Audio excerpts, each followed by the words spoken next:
Hello traders, FX Pip Collector here. Today is Friday, April 12th, and I'm going to be analyzing the US dollar Canadian starting on the monthly, working my way down to the 1 hour time frame for the full top down analysis.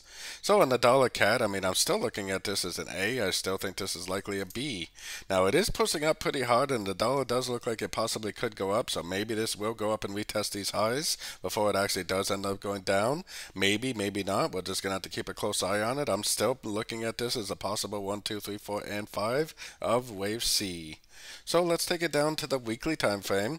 Like I said, it is pretty impulsive, and the dollar index also looks pretty impulsive. I still am looking at this as a possible 1, a possible 2.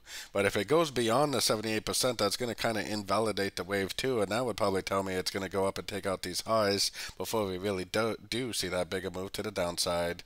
Either way, we're still looking for longs on shorter time frames. Heading down to the daily, like I said, I'm still looking at this as a possible wave 2. I am definitely looking for longs on shorter time frames, so if it's not a wave 2 and it just keeps on drifting up, it shouldn't really be too much of a problem because we're looking for longs anyways.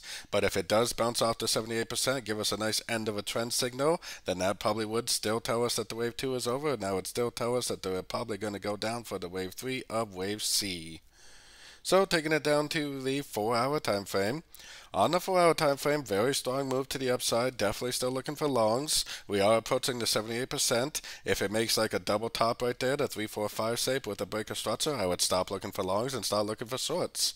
Until we get that, and if we get that, it might just bounce, not break structure, and just keep on going up, which is why I think we need to continue to look for longs, at least until we have proof otherwise on the 4 hour time frame and up. Heading down to the 1 hour time frame, I know I'm looking for longs, and I know I wouldn't go long right now. Now at this point, it probably is going to continue to drift out to the 78%. Then if it makes a pullback like this, then that would be my next opportunity to go long. Then if it goes up, bounces off a fib level, then you definitely want to get out of your long, possibly even go short. If it breaks structure to the downside, then I would definitely start looking for shorts. Otherwise, for me personally, even if it does make a fib bounce, it's not really confirmed to be going down until you get a good clean break of structure. So it could just bounce off a fib level, make another higher low, and just keep on going up, which is why I would definitely continue to look for longs, at least until the higher time frames tell me otherwise. So don't forget to join my free Discord channel, link down here in the corner, and don't forget to check out my membership program that gives you access to the daily live trading sessions and the swing trade setups at my website, fxpipcollector.com. As always, thank you and happy trading.